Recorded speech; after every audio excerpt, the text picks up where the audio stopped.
अस्सलाम वालेकुम नाजरीन, आप देख रहे हैं नया पाकिस्तान और मैं हूं शहजाद इकबाल। पाकिस्तान और अफगानिस्तान के दरमियान इस्तांबुल में मुज़ाकरात के नतीजे में सीज़ फायर में तोसी के बाद एक बार फिर सारी नज़रें तुर्की के शहर इस्तांबुल पर हैं, जहां 6 नवंबर को पाक अफगान आला सतह के मुज़ाकरात होने हैं। मगर जहां एक तरफ बातचीत के जरिए मसाइल का हल निकलने की उम्मीद का इजहार किया जा रहा है और सरहद पार भी दोनों तरफ से बंदूकें खामोश हैं, मगर दोनों तरफ से बयानबाजी का सिलसिला अब भी जारी है। वज़ीर दिफा ख्वाजा आसिफ मुसलसल मुज़ाकरात की कामयाबी को लेकर अपने तहफ़्फ़ुज़ात और बदएतमादी का इजहार कर रहे हैं, जबकि कल तर्जुमान अफगान हुकूमत ज़बीउल्लाह मुजाहिद ने भी एक इंटरव्यू में कतर और इस्तांबुल में होने वाले मुज़ाकरात को लेकर कुछ ऐसे दावे कर दिए हैं जिस पर पाकिस्तान की जानिब से सख्त रद्द-ए-अमल दिया जा रहा है।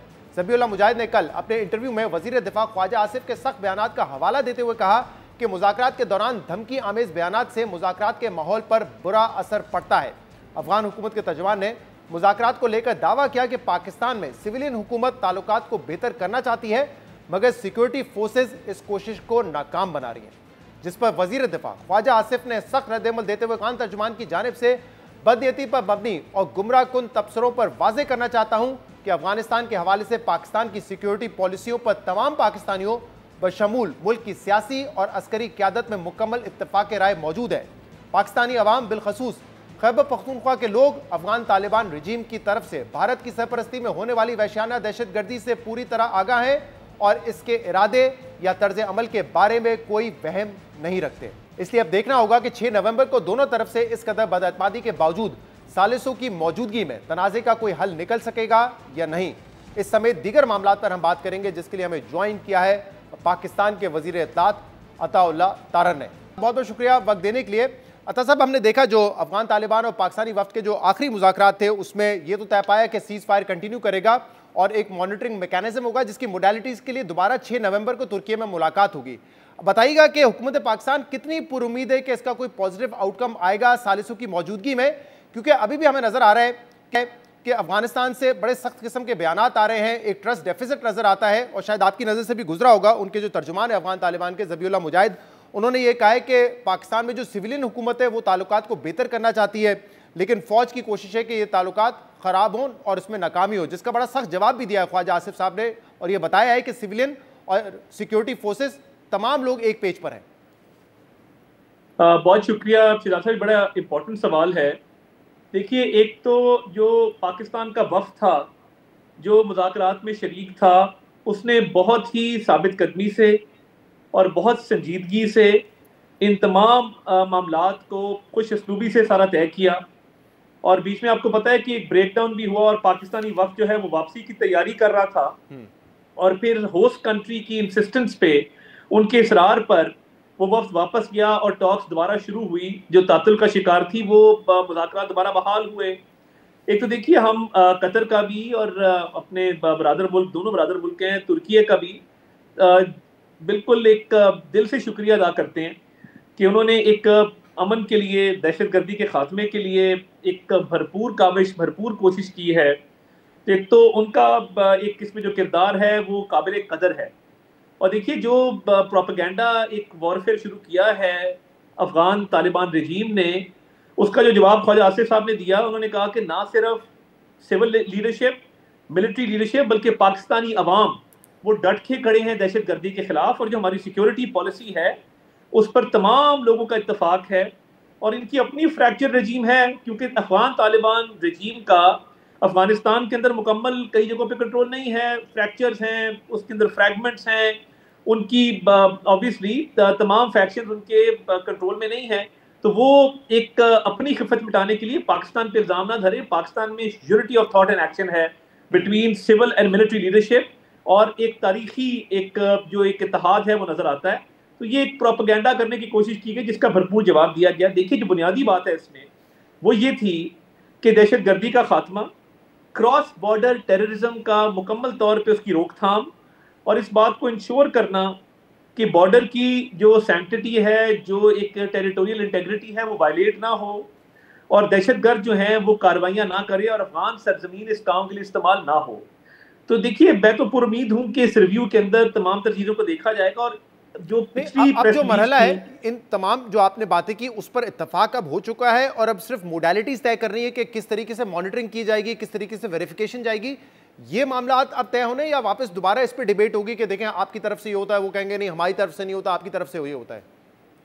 नहीं, देखिए, एक तो ये पिछले कुछ दिनों का रिव्यू होगा कि पिछले कुछ दिनों में सही कोई खिलाफ वर्जी हुई नहीं हुई, क्योंकि जो Turkish ministry of foreign affairs ने एक एलामिया जारी किया था उसमें ये बात दर्ज थी कि ये इस चीज को देखा जाएगा। और दूसरी बात ये कि जो जॉइंट एक मॉनिटरिंग का मैकेनिज्म है और तस्दीक का जो एक मैकेनिज्म पुट इन प्लेस होना है, उसकी ऑब्वियसली मोडालिटीज भी तय होंगी और मोडालिटीज के साथ साथ पिछले कुछ दिनों को भी रिव्यू किया जाएगा। और मैं इस पूरी सूरत हाल में समझता हूँ कि जो ओनस है, जो बोझ है, वो अफगान तालिबान रजीम के ऊपर है, क्योंकि उनकी सरजमीन इस्तेमाल होती है दहशतगर्दी के लिए। फितनल खवारिज, फितनल हिंदुस्तान उनकी सरजमीन को इस्तेमाल करते हैं। पाकिस्तान में जो दहशतगर्द पकड़े जाते हैं उनमें बहुत सारे अफगान बाशिंदे भी शामिल हैं।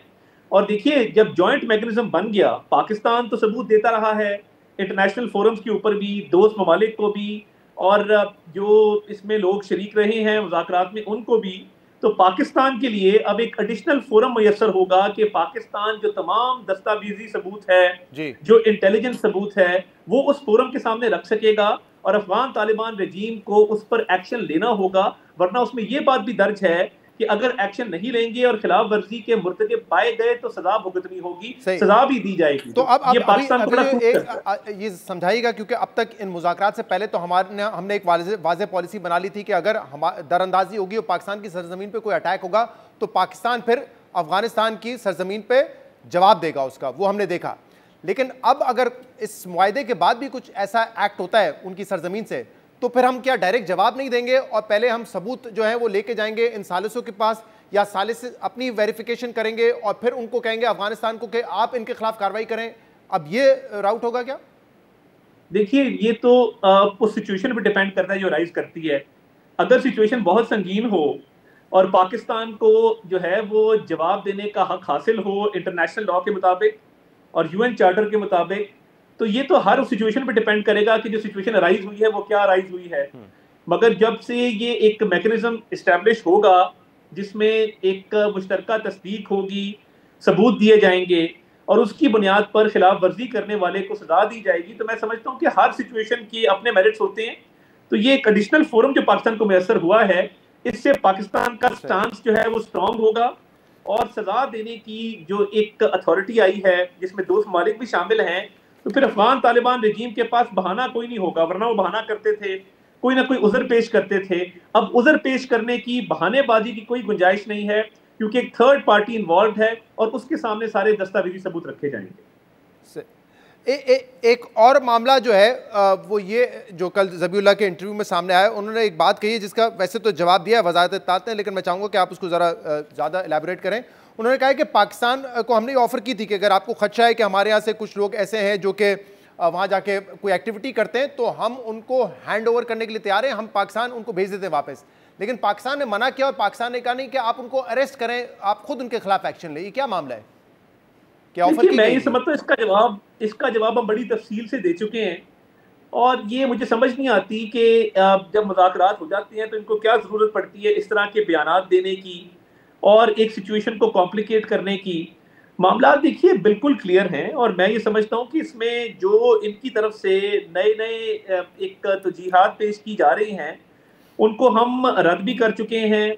उनके जो झूठे क्लेम्स हैं उस पर अपना मौक़िफ़ भी दे चुके हैं और हर हवाले से इस पे बता चुके हैं कि पाकिस्तान ने तो डिमांड किया है कि जो भी टेररिस्ट अफगानिस्तान में who pose a threat to Pakistan they should be controlled और अरेस्टेड।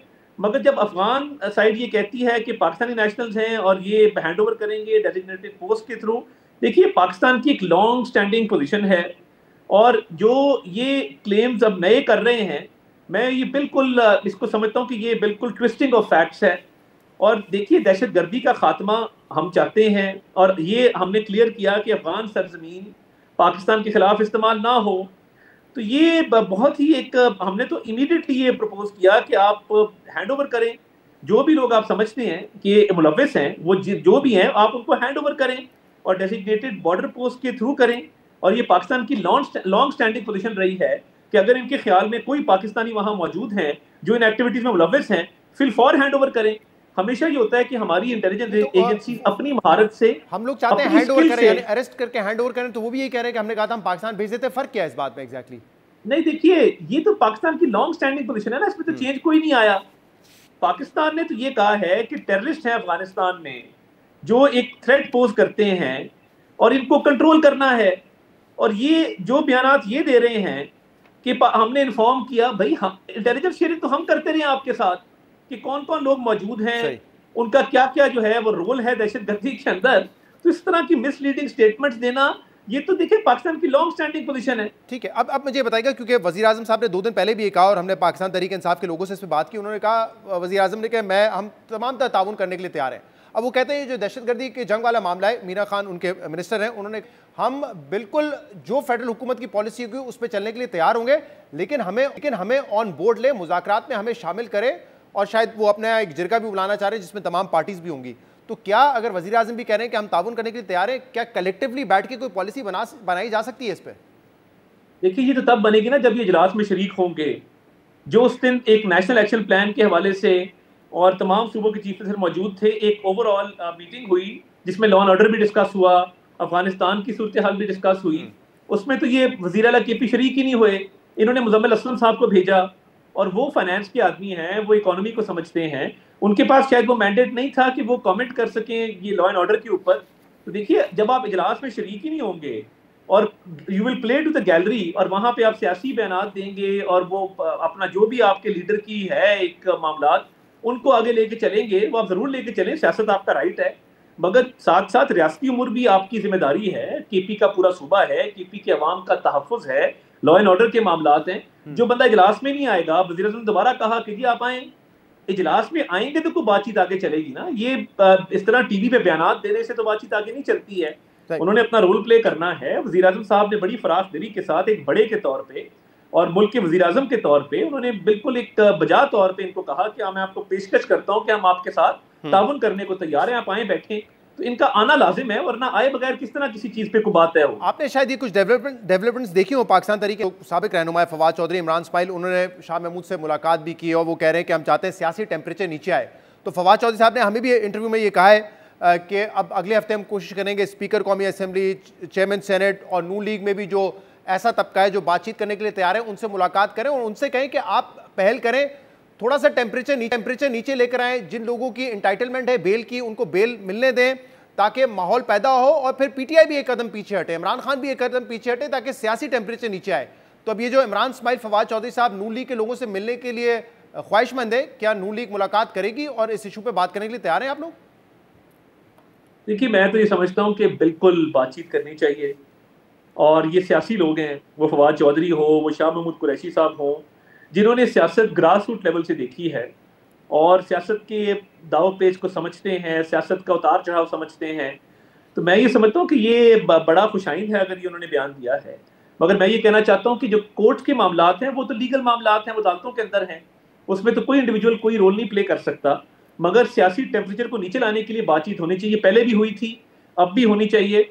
और मैं इस बयान को वेलकम भी करता हूँ, और हमारी पार्टी के अंदर भी ये सोच पाई जाती है कि ये टेम्परेचर नीचे आए और एक सियासत जो है वो तहजीब और तमद्दन के दायरे के अंदर हो, कुछ तावन हो विद रिगार्ड टू जो हाउसेज ऑफ पार्लियामेंट हैं और जो रोजमर्रा की एक्टिविटी है। आपको पता है मामला तो ऐसे आगे नहीं बढ़ेंगे अगर आप हर चीज में जेल सुपरिटेंडेंट को आगे कर दे कि नहीं उसका इख्तियार है, नहीं बेल सिर्फ अदालती मामलात हैं, तो फिर तो डेडलॉक हो जाएगा ना। क्योंकि वो कह रहे हैं कि इस सूरत में बात आगे बढ़ सकती है जब जो इंटाइटलमेंट है लोगों की वो उनको हकूक मिले, चाहे इमरान खान को मुलाकातों के हकूक हैं वो मिलने चाहिए, तो ही बात आगे बढ़ेगी। फिर PTI को हम कहेंगे कि एकदम पीछे हटे।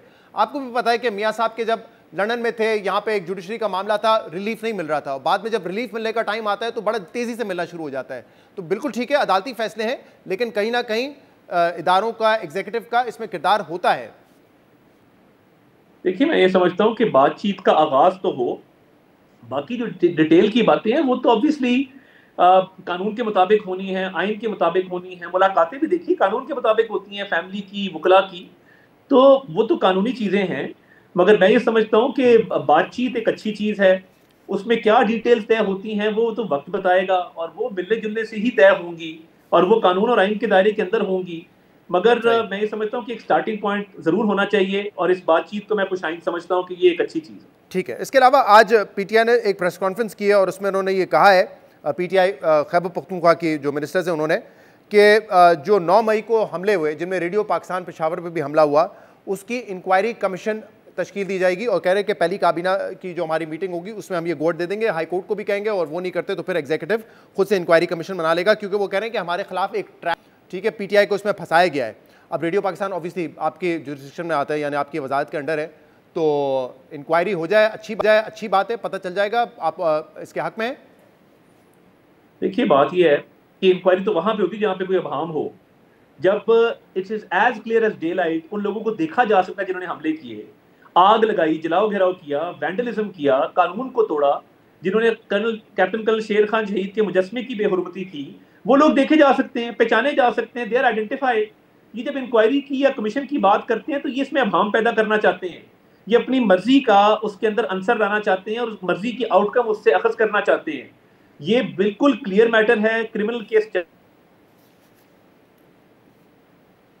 की इंक्वायरी की ना जरूरत है और ना हो सकती है, क्योंकि क्रिमिनल ट्रायल के दौरान इंक्वायरी की इजाजत ही नहीं कानून के मुताबिक। ये कानून पढ़ते नहीं है। उस दिन भी इन्होंने एक बात कर दी थी, कोलैटरल डैमेज। भाई, आप एडिंग एंड अबेटिंग तो देखें कि जो लोग पनाह देते हैं दहशतगर्दों को और जो उनको प्रमोट करते हैं, सपोर्ट करते हैं, वो उतने ही उस जुर्म में शरीक हैं एडिंग एंड अबेटिंग के। तो ये मेरा ख्याल है कानून पढ़ते नहीं हैं और इस तरह की सियासी स्टेटमेंट दे देते हैं। ये लीगल बात है, पॉलिटिकल बात नहीं है। कह रहे हैं कि इंक्वायरी की इसलिए जरूरत है क्योंकि बहुत सारी चीजों पे वो कहते हैं कि हमें ट्रैप किया गया।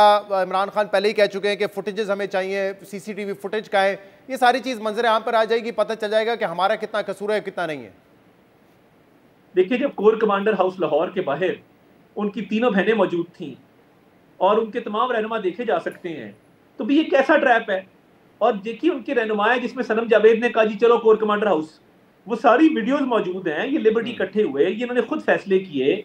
और खान साहब ने पहले कॉल दी थी, आपको याद होगा कि एक शुरू में शफकत महमूद साहब ने और शमशाम बुखारी साहब ने गालिबन इस पे डिसएग्रीमेंट किया, जो जूम मीटिंग हुई जिसमें कहा गया था कि जी इन मकामात को निशाना बनाना है, तो उन्होंने डिसएग्री किया। वो डिसएग्रीमेंट भी मौजूद है। और उसके बाद जब शहरयार अफरीदी ने कहा कि अपने अपने मकामात पे पहुंचो, या मुराद सईद की कॉल चली, तो वो कौन से मकामात थे? तो ये तो इररिफ्यूटेबल एविडेंस है। इसमें ये जो कोशिश कर रहे हैं इसको डाइल्यूट करने की, ये मुनासिब नहीं है। मामला जर्नलिस्ट से जुड़ा हुआ है और क्योंकि ऑब्वियसली आप मिनिस्टर इंफॉर्मेशन के, पीपीएफ की रिपोर्ट आई है, पाकिस्तान प्रेस फ्रीडम रिपोर्ट, और उसमें ये बताया गया है कि 137 अटैक्स हुए हैं जर्नलिस्ट के ऊपर पिछले 10 माह में। 60% इजाफा हुआ है साफ़ियों की हुकूक की खिलाफ वर्जियों में। 142 केस जो है इस तरह के रिपोर्ट हुए हैं PFUJ को। अब आज आपको पता है कि मीडिया के हवाले से दिन मनाया जा रहा है। क्या वजह है, क्या इस सख्ती की वजह यह है कि एक जबर का माहौल है और कुछ भी स्पेस नहीं है, उस वजह से इतने मुकदमात हो रहे हैं, या वाकई इतनी खिलाफ वर्जियाँ हो रही है जिसकी बुनियाद पे केसेस बन रहे हैं? देखिए, मैं ये समझता हूँ कि एक ओवरऑल जो रेगुलेटरी फ्रेमवर्क है उसके अंदर कई दफ़ा खिलाफ वर्जियाँ होती हैं, कई दफ़ा नहीं भी होती हैं। और मैं तो ज़ाती तौर पे बड़ा इस पर कोशिश की है कि जब किसी की हक तलफी हो हम उसके साथ खड़े हो जाके। अब जर्नलिस्ट प्रोटेक्शन कमीशन भी, उसका भी जो अब क़याम है अमल में लाया जा चुका, और एक चेयरमैन जो हैं वो अपॉइंट हो चुके मुदस्सर टीपू साहब, और उसकी बाकी भी अब हम मोडालिटीज़ जो हैं वो सारी तय कर रहे हैं। तो आई एश्योर यू कि किसी जर्नलिस्ट की हक तलफी नहीं होगी, और हमारी कोशिश होगी कि जो सहाफ़ी हैं पाकिस्तान में, वैसे तो कई मिसालें दी जा सकती हैं, लेकिन मतीउल्लाह जान साहब का एक बड़ा प्रोमिनेंट केस है, उनको आइस का केस डाल के उनके ऊपर कार्रवाई हो रही है इस वक्त। मेरे ख्याल से आप भी वाकिफ़ होंगे, उनकी सहाफ़त से आप अग्री करें डिसअग्री करें वो एक अलग मामला है, लेकिन एक रेप्यूटेबल साफ़ी है, वो एक क्रेडिबल साफ़ी है।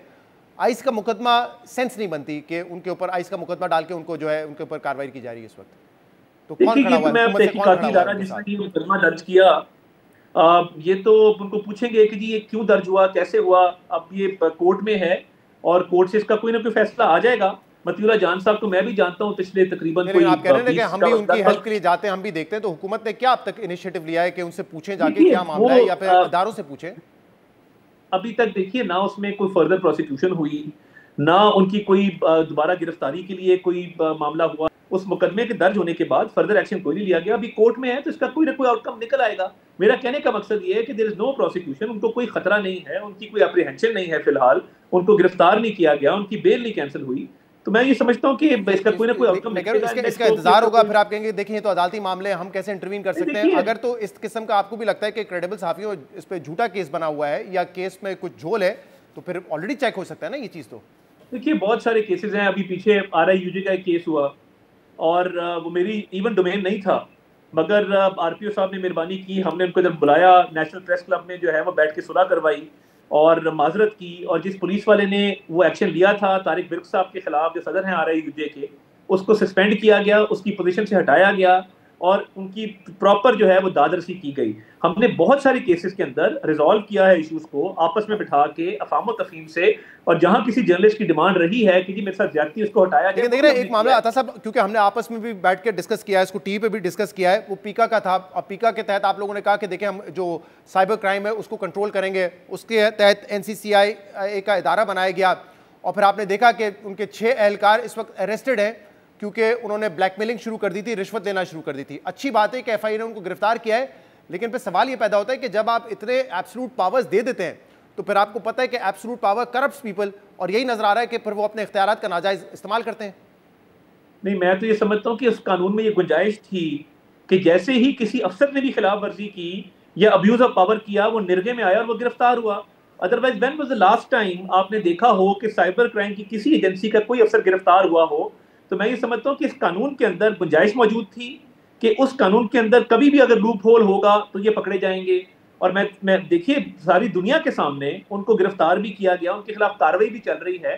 तो ये सिस्टम की शफाफियत है और उस कानून ये इसका नतीजा भी तो है ना कि उनको ये पावर दिए गए थे, इसलिए वो फिर लोगों को हरास कर रहे थे। नहीं, मैं यही तो कह रहा हूँ कि अगर देखें बाकी भी कानून है ना, अगर अब्यूज ऑफ पावर थी तो अब्यूज ऑफ पावर फौरी डिटेक्ट हुई, डिटेक्ट होने के बाद वो कानून के शिकंजे में आए, गिरफ्तार हुए और उनके खिलाफ कार्रवाई चल रही है।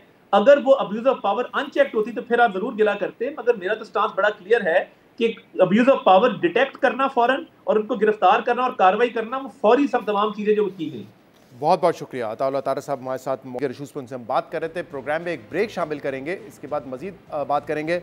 इस वक्त जो रहनुमा शाह महमूद कुरैशी से मिलने गए थे उसका हदफ क्या है और उसके ऊपर जो बैकलैश आ रहा है इस पर बात करेंगे एक छोटे से ब्रेक के बाद।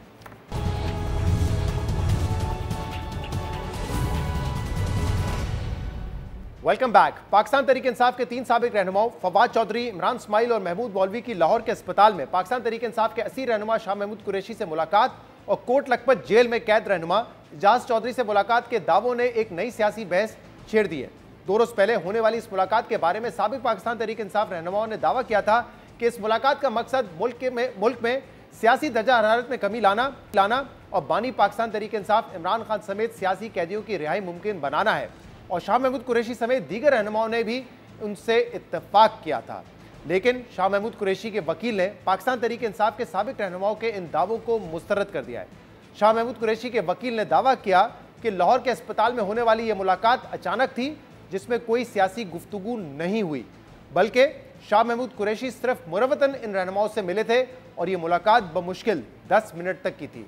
दूसरी तरफ पाकिस्तान तहरीक इंसाफ की मौजूदा क़यादत ने भी साबिक पार्टी रहनुमाओं के दावों को मुस्तरद करते हुए कहा कि मुश्किल दौर में पार्टी के साथ छोड़ने वाले बिल्कुल इर्रेलेवेंट हो चुके हैं। इस पूरी सूरत पर हम बात करेंगे और उसके लिए हमें जो पाकिस्तान तहरीक इंसाफ के साबिक रहनुमा फवाद चौधरी ने। फवाद साहब बहुत बहुत शुक्रिया वक्त देने के लिए। आपकी बात हुई शाह महमूद कुरैशी साहब से अस्पताल में जाके और दीगर जो मुलाकातें आपकी हुई उस पर बड़ी बातचीत हो रही है, लेकिन इस वक्त तो यही डिस्प्यूटेड हो गया है कि क्या वो मुलाकात में कोई सियासी बातचीत हुई भी और कितनी देर की मुलाकात थी या सिर्फ तीमारदारी के लिए आप वहाँ पर गए थे। क्योंकि राना मकसूद जो कि वकील हैं उनका ये आज बयान अखबार में छपा हुआ है कि ये तो सिर्फ महज 10 मिनट की मुलाकात थी और इसमें कोई सियासी गुफ्तगू तो हुई नहीं।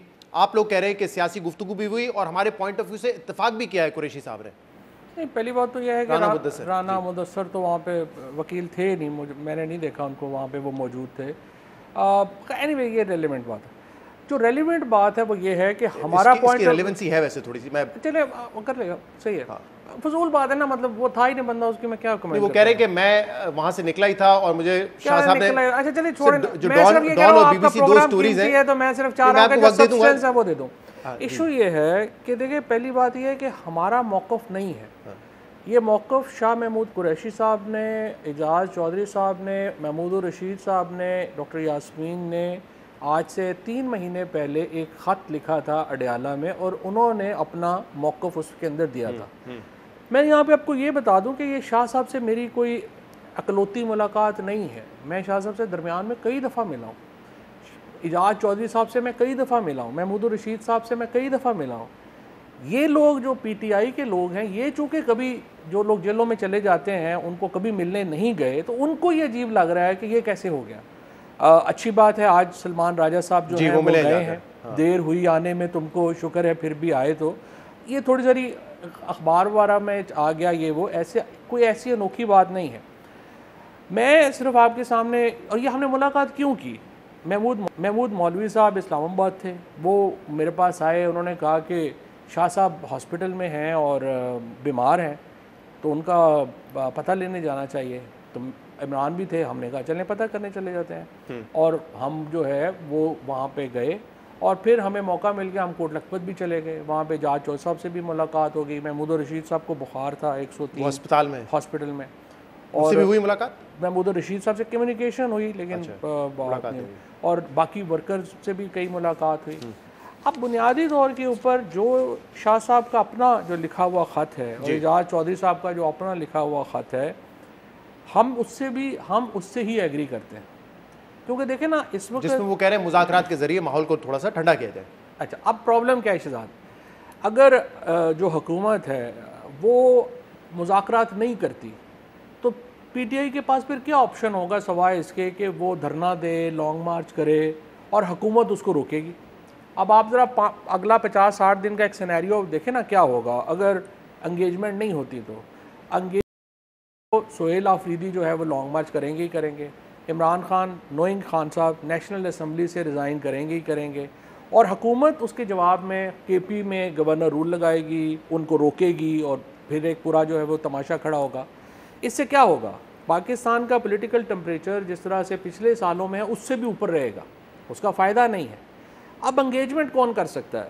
एंगेजमेंट कर सकते हैं शाह महमूद कुरैशी, महमूद रशीद, इजाज़ चौधरी, यास्मीन राशिद, उमर चीमा। जब तक हुकूमत इन लोगों को रिलीफ नहीं देती और इन लोगों के साथ बैठने को तैयार नहीं होती, तो वो वही लोग हैं जो इमरान खान के साथ जाके बात कर सकते हैं। इन लोगों का कद है। देखिए ना, सोहेल आफरीदी जो हो गए या बाकी जो सारी कैबिनेट है, ये बड़े अच्छे लोग हैं, बड़े कॉम्पिटेंट लोग हैं, लेकिन इमरान खान में और उनमें बहुत फासला है। वो इमरान खान के साथ बात नहीं कर सकते, ये लोग बात कर सकते। हम सब लोगों को जब ठुड्डे मुक्के मार के निकाल दिया, कार्डर ख़त्म हो गया ना पीटीआई का, अब उसके बाद एक बहुत बड़ा वैक्यूम है और उस वैक्यूम को फिल करने के लिए मतलब आप ये कह रहे हैं कि ये जो लीडर्स हैं जो इस वक्त असीरान है, जेल में है, वो इमरान खान को कन्विंस कर सकते हैं अपनी पॉलिसी तब्दील करने पर, ऐसा ही है? अच्छा, पॉलिसी क्या तब्दील करनी है? हाँ।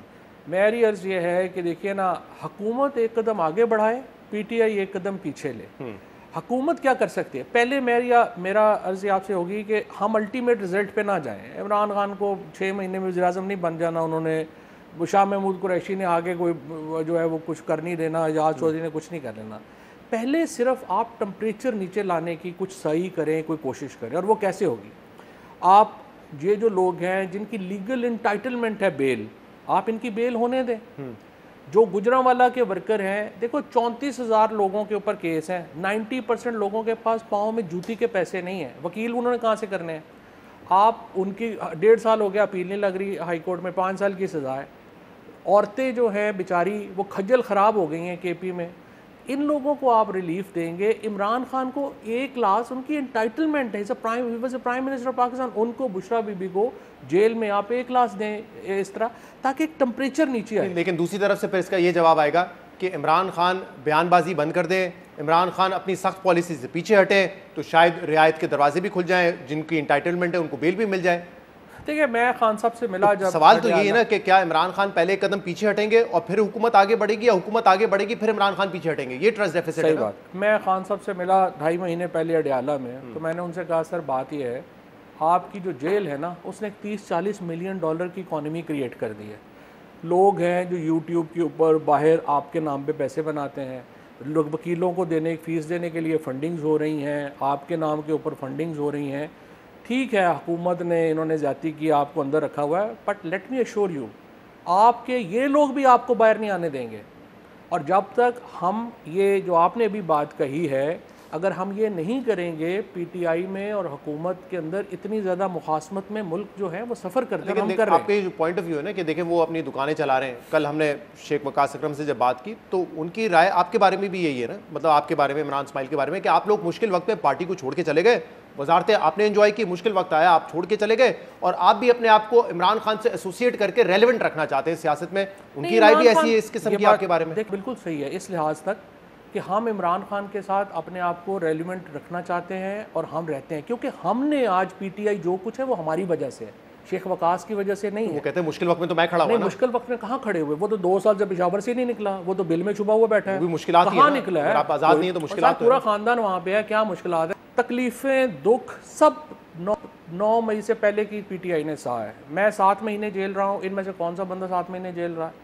आप मुझे बताइए कि जो लोग अभी तक ये, चले इमरान इस्माइल की बात करते हैं, बाकियों की बात करते हैं, वो हर हफ्ते उसको 70,000 रुपये का अपना टिकट कराची का भर के यहाँ आना पड़ता है अदालतों में। इनमें से किसी का कोई केस ही नहीं है।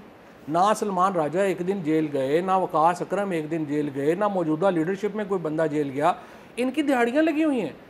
इसीलिए जो इनको डर माइनस इमरान खान नहीं है, ये जो आप बात करते हैं ना, इनको डर ये है कि हमारे फार्मूले में इमरान खान प्लस होते हैं, ये माइनस होते हैं। आप इमरान खान को कितने अच्छी तरीके से जानते हैं? अब ख्याल तो है कि जानते हैं। सलमान अकरम राजा को उन्होंने सेक्रेटरी जनरल बनाया, वो 2 से 3 मरतबा इस्तीफा दे चुके हैं। इमरान खान उनका इस्तीफा वापस कर देते, कहते हैं कि तुम ही रहोगे। शेख वकास अकरम आप कह रहे हैं कि पेशावर में बैठे हुए, इमरान खान को अब तक पता चल गया होगा, या पार्टी ज़राए ने बताया होगा, या बहनों ने बताया होगा, वापस आए, ठीक है, लेकिन उनको हटाते नहीं है बतौर सेक्रेटरी इन्फॉर्मेशन। गौहर साहब के बारे में आप जितना भी कहें कि बहुत ही माइल्ड पॉलिटिक्स करते हैं, कोई इफेक्टिवनेस नहीं है, उनको हटाते नहीं है चेयरमैन। ये सारे फैसले इमरान खान कर रहे हैं। इट्स इमरान खान चॉइस कि ये लोग मेरी क़यादत में रहेंगे, टॉप लीडरशिप में, और आप नहीं रहेंगे। ऐसा नहीं है। नहीं, कैसा नहीं है? इमरान खान ने बुज़दार को भी लगाया था ना जी, इमरान खान ने, वो डट के रहे उनके साथ, और महमूद खान को भी लगाया था। ये लोग इमरान खान लगाए थे, क्यों लगाए थे? क्योंकि इमरान खान चाहते थे कि ये नोबडीज़ यहाँ पे हों और मैं डायरेक्टली सूबे चलाऊँ। अभी भी इमरान खान ने इन लोगों को इसलिए लगाया है कि ये, मैं आपकी बात से बिल्कुल एग्री करता हूँ, there is a method to the madness. ये नहीं कि इमरान खान को पता नहीं है कि ये सारे फारग हैं, इमरान खान को एग्जैक्टली पता है कि ये फारग है, और इसीलिए इमरान खान चाहते हैं कि पार्टी जो है उनका ही, और इसीलिए आप देखें ना, कार्डर तो खत्म कर दिया। इमरान खान ने नोबडीज को इसलिए लगाया है ताकि इमरान खान पार्टी को अपनी मर्जी से कंट्रोल कर सके, चला सके, खुद फैसले बाहर चला सके ना, वही हो रहा है। तो फिर पंचिंग बैग आपने इन बेचारों को क्यों बनाया है? फिर पंचिंग बैग बनाना है तो खान साहब को बनाएं। नहीं, मैं तो पंचिंग बैग खान साहब को बनाने की जरूरत नहीं है। This is a method to the madness. सिर्फ इनका, मैं ये कह रहा हूँ, ये जो उसका फायदा उठा रहे हैं ना, वो जो पैसे बना रहे हैं, कर रहे हैं, वो चीजें, मैं सिर्फ एक पॉइंट पैसे बनाने वाले तो वो जो बाहर बैठ के यूट्यूबर्स है ना, सलमान अकरम राजा, फंडिंग तो इनकी आ रही है ना। रऊफ हसन 7 लाख रुपया, मुझे बताओ एक और पार्टी बताओ जो 7 लाख रुपया अपने सेक्रेटरी इन्फॉर्मेशन को देती रहे। कुछ लोग है ना, अच्छा, शेख वकास अकरम पैसे नहीं बना रहा, सलमान अकरम राजा, गौहर एजाज, इसके ऊपर तो खैबर पख्तूनख्वा में आधे लोगों को हार्ट अटैक हो जाएगा जो आपने कहा वकास अकरम पैसे नहीं बना रहा, उसको मुझे नहीं पता। इफ यू हैव इंफॉर्मेशन आप शेयर कर ले, मैं उनसे जवाब ले लूंगा। यार ये इंपॉर्टेंट नहीं है, इतना टाइम इन पे जाया नहीं ना करते। टीवी बड़ा है, आपका प्रोग्राम बड़ा है। मैं एक असल पॉइंट पे आना चाहता हूँ। पॉइंट अब ये है कि अब हमने ये देखना है कि क्या पाकिस्तान का मुफाद किस में है। टेम्परेचर नीचे लाने में है, टेम्परेचर ऊपर करने में है। अब टेम्परेचर नीचे लाने के लिए जब एक दफ़ा हुकूमत से, अब हम क्या कर रहे हैं, जी, हम अभी स्पीकर साहब से रिक्वेस्ट कर रहे हैं कि जी हम आपसे मिलने आना चाहते हैं। चेयरमैन सेनेट से यूसुफ रज़ा गिलानी साहब से रिक्वेस्ट कर रहे हैं कि सर हम आपसे मिलना आने चाहते हैं। जो और 2-4 सीनियर मिनिस्टर्स हैं उनको हम कह रहे हैं कि हम उनसे मिलना चाहते हैं। उनको हम क्या दरख्वास्त करेंगे? उनको हम, देखिए, हमारे पास इमरान खान का मैंडेट नहीं है, हमारे पास इमरान खान का मैंडेट नहीं है, हमारे पास पाकिस्तान की तो बात हम कर सकते हैं ना। तो हम क्या कहना चाहते हैं उनसे? हम उनसे रिक्वेस्ट ये करना चाहते हैं कि सर देखिए, जो आपने पहले सवाल किया कि हुकूमत पहले मूव करेगी या इमरान खान पहले मूव करेंगे, हम उनसे रिक्वेस्ट ये करना चाहते हैं कि सर आपको पहले मूव करना पड़ेगा। आप रिलीफ देंगे तो मुल्क का टेम्परेचर नीचे आएगा। ये लोग जो बाहर निकलेंगे, एजाज चौधरी जैसे अक्लमंद लोग, महमूद रशीद जैसे अक्लमंद लोग, शाह महमूद कुरैशी जैसे जयद लोग, ये इमरान खान के साथ आप इनको बैठने दें। And why do you think कि आप कन्विंस कर सकेंगे? ये बात ऑलरेडी क्यों नहीं समझ आ रही है नून लीग को? मेरा ये ख्याल है कि हमसे एक बहुत बड़ी गलती हुई माजी में, जब पार्टी ने हमें ये कहा कि आप सब लोग राब्ते ख़त्म कर दें इस्टेब्लिशमेंट से। तो जो असद था या मैं था या बाकी लोग थे जिनके राब्ते थे, कुछ इमरान इस्माइल, हम सब लोगों के, हमने ख़त्म कर दिए। उसकी वजह से इतना गैप बन गया हमारे में कि सिर्फ हमारे मुखालफों की बातें जा रही थी, हमारी जा ही नहीं रही थी।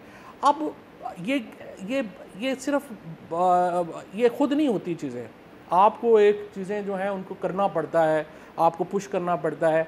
आई होप सो कि PMLN के अंदर, पीपल्स पार्टी के अंदर ऐसे लोग हैं जिनकी ये सोच है कि टेम्परेचर नीचे आना चाहिए, और हुकूमत, पीपल्स पार्टी, हुकूमत की यानी दोनों पार्टियां और एस्टैब्लिशमेंट, PTI की क़यादत है इस वक्त, वो भी मुलाकातें कर चुकी है, स्पीकर ने ही बनाई थी कमेटीज वगैरह। लेकिन जब आप व्हेन यू से कि आपके पास मैंडेट नहीं है, तो फिर मैं आपको बात कर रहा हूं ना, मैं आपसे ये क्या कह रहा हूं, मैं आपसे मेरी एक बात सुने, आप लेट्स सपोज कामयाब हो जाते हैं, कन्विंस कर लिया आपने स्पीकर कौमी असेंबली को, आपने सबको कन्विंस कर लिया, बट जब उनको ये पता है कि इमरान खान का मैंडेट नहीं है, आपके पास नहीं है, तो वो क्यों ट्रस्ट करेंगे आपकी बात को? उनको पता है कि आप सारी एफर्ट करेंगे, यूजलेस होगी, इमरान खान कोई और बयान दे देंगे। आप क्या बात कर रहे हैं? आप अल्टीमेट रिजल्ट पे जा रहे हैं। मैं कह रहा हूं अल्टीमेट पे आप ना जाएं।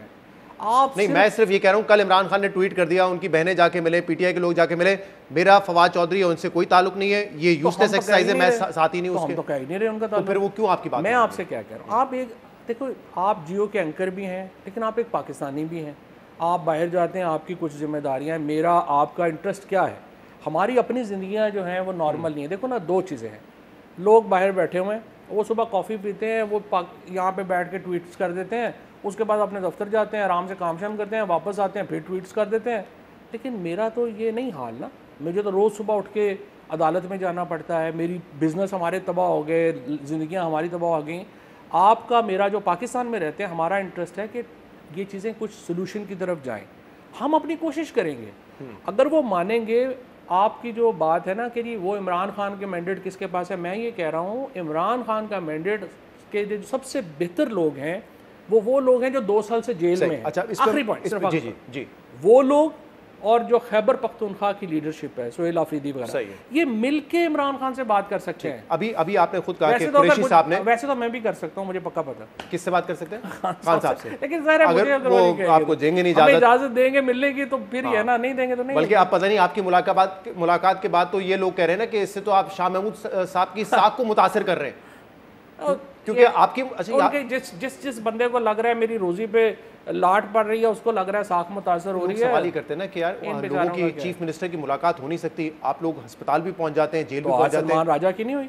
नहीं, अस्पताल में हुई, फिर जेल में कोर्ट लखपत में भी हो जाती है। तो उस दिन कोर्ट डेट थी ना, मतलब किसी ने फैसिलिटेट करने की जरूरत नहीं है। मैं आपको बताऊं कि वो कहते हैं ना, इन्नमल अमालु बिन्नियात, इन लोगों की नीयत ही नहीं थी। ये तो हम गए हैं, खबर आई है तो ये चले गए हैं, वरना ये लोग, आप शाह महमूद कुरैशी ने, एजाज चौधरी ने, यास्मीन राशिद ने, उमर ने, महमूद रशीद ने पब्लिकली कहा हुआ है कि ये कभी मिलने नहीं आए। मेरे पहले सवाल को आपने बिल्कुल ही जो है वो साइड में रख दिया, लेकिन उसकी रेलेवेंस ये है कि खबर में ये लिखा हुआ था कि राना मुदस्सिर साहब जो है वो ये कहते हैं कि शाह महमूद कुरैशी बड़े हैरान हो गए आप लोगों को देखकर, और उन्होंने फौरन अपने वकील को कॉल किया कि आप भी आए, यानी कि वो उनकी प्रेजेंस में आपसे बात करना चाहते थे। बाय द टाइम वो ऊपर आए कमरे में, अस्पताल में आप लोग जा चुके थे, तो वो कह रहे हैरान हो गए थे, वो मिलना नहीं चाह रहे थे। ये है ना स्टोरी की रिफ्लेक्शन। अच्छा, मुझे नहीं पता, वैसे मेरी मुदस्सिर से बात हुई, उसने कहा मैंने ऐसा कुछ नहीं कहा। Mudassir is obviously like a younger brother, मैं उसको ये नहीं कहूँगा। चलिए, हमने उनको अप्रोच किया, अगर वो मौक़िफ़ दे दें अपना, का मौक़िफ़ यही लिखा है कि 10 मिनट की रिवायती मुलाकात थी, कि तुमने अगर ये कहा है तो हमें बता दो। उसने कहा मैंने ठीक कहा, बट नॉनदलेस। लेकिन आपको वर्जन किया कि शाह महमूद कुरैशी ने आपकी बात सुनी और वो अग्री करते हैं। शाह महमूद कुरैशी साहब ने हमारी बात नहीं सुनी, हमने शाह महमूद कुरैशी साहब की बात सुनी। सही है।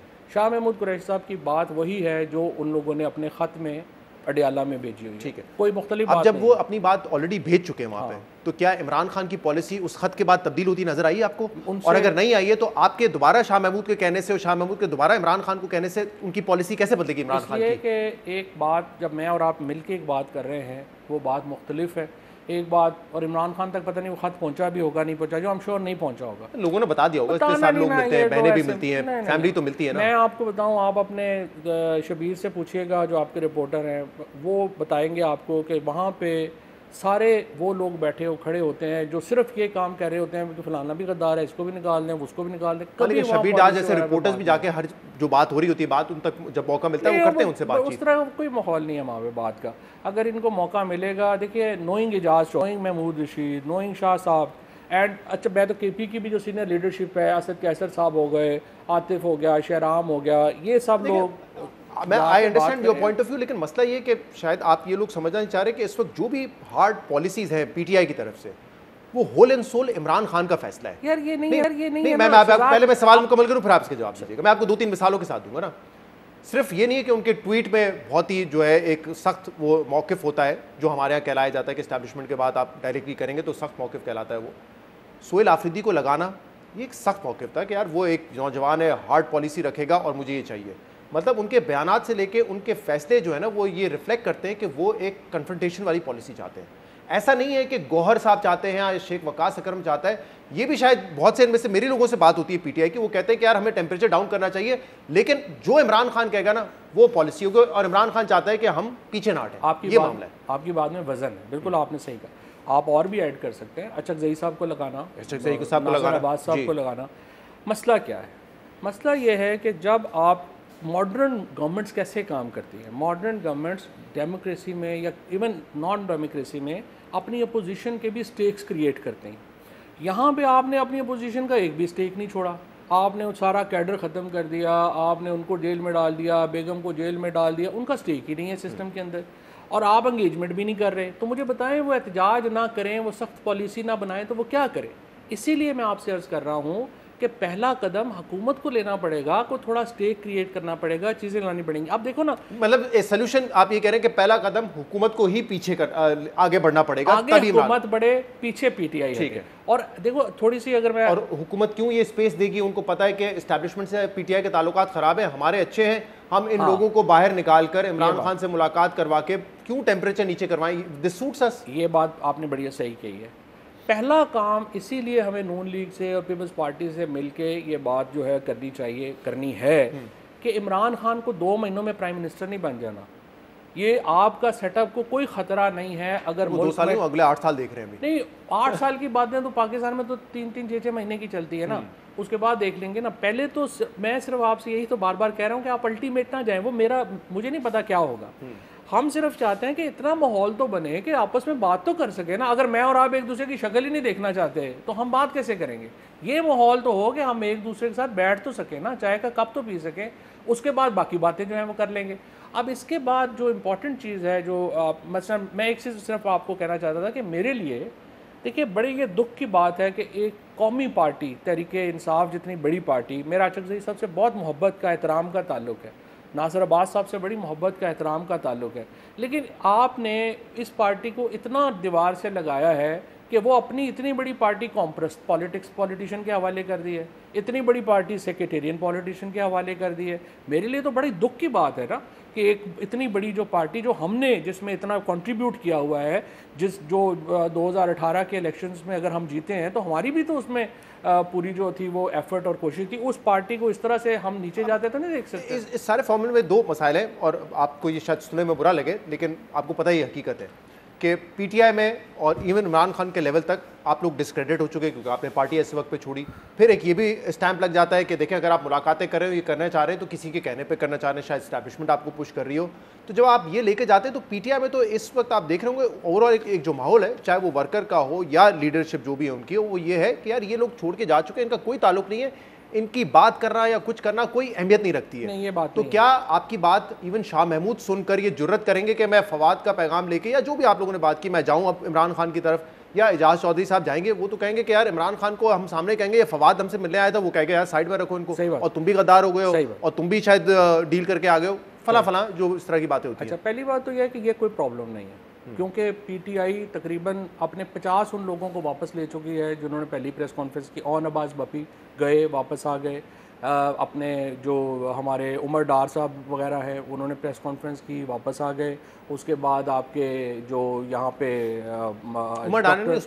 उस्मान उमर भाई है ना, उसके बाद जो है ये अपना जो थे आपके ये डॉक्टर न्याजी, अपने अमजद न्याजी, ये प्रेस कॉन्फ्रेंस की, वापस आ गए। हमारा ये प्रॉब्लम नहीं है वापस, लेकिन आप लोग नहीं आए वापस। नहीं, मैं आपको बताता हूँ हमारा क्या प्रॉब्लम है। हमारा आने से ये जो मौजूदा लीडरशिप है इसको लगता है कि हम तो फारग हो जाएंगे, हो भी जाएंगे ऑब्वियसली। अब इनका और हमारे काज में बड़ा फ़र्क है, ये लोग फारग हो जाएंगे। ये लोग हमारी मुखालफत करते हैं, बाकियों की मुखालफत नहीं करते। इसलिए मुखालफत नहीं करते कि उनसे वो ख़तरा महसूस नहीं करते। But I can tell you Imran Khan के लिए ये कोई कंसिडरेशन नहीं है कि ये छोड़ के गए, तो उनको पता है किस तरह छोड़ के गए थे, उनको ये भी पता है ले ले वापस।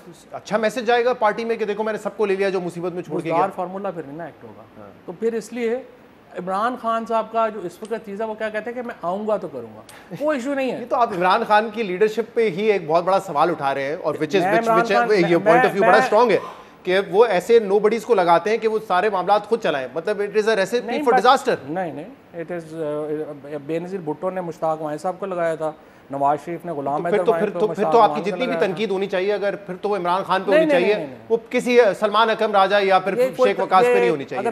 अगर इमरान खान सारे फैसले खुद करें और चाहते कि मैं ही पार्टी की तमाम इख्तियारात अपने हाथ में रखूं, तो इस पॉलिसी की जितनी भी बुराइयां हैं वो फिर इमरान खान के सर जाती है ना। अच्छा, मैं जब पिछले दफा खान साहब ने मुझे डांटा कि इन पे तुम ऐसी तनकीद करते हो, मैंने कहा जी मेरे पास दो ही रास्ते हैं, या मैं इन पे करूँ या आप पे करूँ, तो मैं तो इन पे ही करूँगा ना, आप पे तो नहीं कर सकता और आप पे इसलिए नहीं कर सकता। इनके कंधे पे बंदूक रख के आप चला रहे हैं। नहीं, वो इसलिए मैं नहीं कर सकता कि there is a method to the madness. और मैं इमरान खान साहब की ये जो फिलॉसफी है या फिर ये बड़ी इंटरेस्टिंग है, इस पे एक अलहदा आप डिबेट कर सकते हैं। इंटरेस्टिंग कह के आप इसको काफी माइल्ड कर रहे हैं। नहीं, बड़ी इंटरेस्टिंग है, इस पे हम बात कर सकते हैं बड़ी। उसकी वजह मतलब या तो आप ये कि इमरान खान राइटली किसी को ट्रस्ट नहीं करता, उसको पता है मुश्किल वक्त में लोग छोड़ के चले जाते हैं, तो मैं किसी को ट्रस्ट नहीं करूंगा, ना फवाद को, ना सोहेल आफरीदी को, ना सलमान अकरम राजा को, क्योंकि ये कल को छोड़ के चले जाएंगे, मैं अपने आप को ट्रस्ट करूंगा। या तो ये पॉलिसी है, फिर आप उसका दिफा कर सकते हैं। देखिए, ये सारे लोग जिनके आपने नाम लिए हैं बशमूल मेरे, हम गुरीला नहीं है, हम ये कुछ गवेरा की तरह हमने को मारगला की पहाड़ियों पे नहीं चढ़ जाना। हम पॉलिटिशियन हैं, हमें स्पेस मिलेगी पॉलिटिक्स करेंगे, नहीं मिलेगी नहीं करेंगे, ये इज़ वेरी सिंपल। हम जो कुछ कर रहे हैं हमें, और फिर मुझे अगर आप रिप्लेस करेंगे तो शायद मुझे बंदूक वाला ही रिप्लेस करेगा, लेकिन फिर मैं फिर भी प्लेयर नहीं हूँ। तो मेरी कोशिश ये है कि हमें स्पेस मिले जिसमें हम पॉलिटिक्स कर सकें। बहुत बहुत शुक्रिया। फवाद चौधरी हमारे साथ मौजूद थे। प्रोग्राम में एक ब्रेक शामिल करते हैं, करेंगे। Welcome back. पाकिस्तान और भारत के दरमियान 4 रोज़ा जंग खत्म हुए 6 माह हो चुके हैं, लेकिन इस जंग में भारत को जो नुकसान पहुंचा उसके असरात आज भी भारत में मौजूए बहस बने हुए हैं। और खासतौर पर पाकिस्तान ने रवां साल अप्रैल में अपनी फिजाई हदूद भारत के लिए बंद करने का जो इकदाम उठाया था, उसने भारतीय एयरलाइंस बिलखसूस एयर इंडिया का भट्टा बिठा दिया है, जिसके बाद एयर इंडिया ने एयरलाइन को होने वाले नुकसानात पूरे करने के लिए हुकूमत से 4000 करोड़ भारतीय रुपए की सब्सिडी देने का मुतालबा कर दिया है, जिस पर भारत के गोदी मीडिया ने एयर इंडिया की देशभक्ति पर सवाल उठाना शुरू कर दिए। एयर इंडिया के सीईओ कैम्बेल विल्सन ने बुध को हुकूमत से सब्सिडी देने का मुतालबा करते हुए कहा था कि पाकिस्तानी फिजाई हदूद बंद होने से एयरलाइन को शदीद माली खसारे का सामना है। फिजाई हदूद बंद होने की वजह से एयरलाइन को यूरोप और अमेरिका के लिए तवील फिजाई रास्ता लेना पड़ते हैं, जबकि रवा साल एक तैयारे के क्रैश, अमरीकी टैरिफ्स और B1H वीजा पर पाबंदियों ने भी एयरलाइन की मुश्किलात में इजाफा कर दिया है। मगर अब जहां पाकिस्तान के फिजाई रास्तों की बंदिश एयर इंडिया के लिए महंगी पड़ गई है, वहीं मोदी हुकूमत से सब्सिडी मांगना एयर इंडिया को उससे ज्यादा महंगा पड़ गया है, क्योंकि भारतीय मीडिया एयर इंडिया को यह ताने दे रहा है कि पहलगाम और ऑपरेशन सिंदूर में कई लोगों ने अपनी जानें दे दी, मगर एयर इंडिया लोगों की कुर्बानियों और ऑपरेशन सिंदूर का मुआवजा लेना चाहता है। ये कैसी देशभक्ति है जिसमें कौमी सलामती पर माली फायदे या नुकसान को तरजीह दी जा रही है? भारतीय मीडिया एयर इंडिया की देशभक्ति पर सवालात उठा रहे हैं, जबकि मामला यह है कि एयर स्पेस की बंदिश में एयर इंडिया का तो कोई कसूर नहीं था, बल्कि भारतीय हुकूमत की पॉलिसियों की वजह से फिजाई हदूद को बंद किया गया था, जिससे एयर इंडिया को नुकसान हुआ। मगर फिर भी भारतीय मीडिया मोदी हुकूमत पर नहीं बल्कि एयर इंडिया पर तनकीद कर रहा है, और इसकी वजह यह है कि एयर इंडिया टाटा ग्रुप की मिल्कियत है, जिसके मोदी हुकूमत से वैसे ताल्लुकात नहीं है जितने करीबी ताल्लुकात गौतम अडानी या मुकेश अंबानी से हैं। इसलिए भारतीय मीडिया का रवैया भी दोनों के लिए मुख्तलिफ है, क्योंकि इसी गोदी मीडिया ने कुछ ही रोज पहले वॉशिंगटन पोस्ट की एक रिपोर्ट पर अडानी ग्रुप का भरपूर दिफा करना शुरू कर दिया था, जिसमें यह इंकशाफ किया गया था कि भारतीय हुकूमत ने सरकारी इदारे LIC के जरिए गौतम अडानी की कंपनियों को फायदा पहुंचाने के लिए अडानी ग्रुप में $3.9 अरब की सरमायाकारी का मंसूबा बनाया था, और उसी माह तकरीबन $550 मिलियन अडानी ग्रुप में इन्वेस्ट भी किए गए थे। वॉशिंगटन पोस्ट की रिपोर्ट के बाद मोदी और अडानी गठजोड़ पर कई सवालात उठाए गए। ऑपोजिशन ने भी तनकीद की, मगर भारत का गोदी मीडिया कोई सवाल उठाने के बजाय अडानी ग्रुप और मोदी हुकूमत का दिफा करता रहा। आपने देखा कि कैसे भारत का ये मीडिया अडानी ग्रुप का दिफा कर रहा था, मगर अब यही मीडिया एयर इंडिया की सब्सिडी के मामले पर एयर इंडिया को गद्दार करार दे रहे हैं, क्योंकि अडानी मोदी साहब के दोस्त हैं और टाटा ग्रुप का मोदी से कोई करीबी ताल्लुक नहीं है। आज के प्रोग्राम में इतना ही। शो से इजाजत दीजिए। अल्लाह हाफिज।